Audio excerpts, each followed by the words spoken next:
Произошла эта удивительная история на Аляске с американкой по имени Мэри Краник. Будучи на предпоследнем месяце беременности, она угодила в снежную западню, и еще тяжелее ей пришлось. Когда начались схватки, а ждать помощи неоткуда.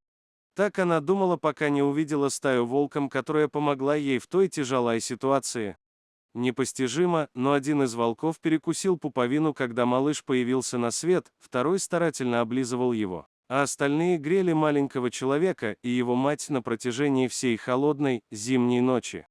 Мэри признала, если не забота той стаи, ее ребенок просто не выжил бы. Волки были с ней до тех пор, пока не подоспела помощь. На вопрос медиков о том, как она оказалась среди снежной лавины, Краник пояснила. Возвращаясь домой, она попала в сильную метель, машина съехала с шоссе и увязла в сугробе, на данный момент мужа рядом не было.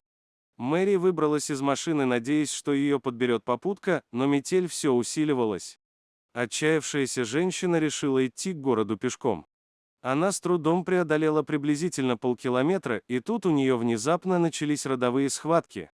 Боль была настолько сильная, что ей пришлось сойти с дороги, а через мгновение она потеряла сознание. Придя в чувство, Мэри поняла, что ее голова находится на какой-то меховой подушке. Открыв глаза, он поняла, что это волк, и с ним еще 8 собратьев.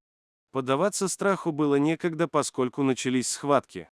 Стая волков окружила ее плотным кольцом так, чтобы ветер не проникал сквозь них. Родив малыша, Мэри лишилась всяких сил, она даже не могла взять новорожденного на руки. Как говорилось выше, волк помог ослабленной женщине с перегрызанием пуповины и омыванием младенца. А одна волчица даже подтолкнула новорожденного к женщине, потому что тот начал плакать. Мэри дала младенцу грудь и разрыдалась, на что вожак стаи отреагировал тем, что начал слизывать ее слезы с щек, утешая новоиспеченную мамочку. Стая продолжала сохранять кольцо, защищая семью от ветра. Когда женщина успокоилась, она начала думать, как же ей вернуться домой.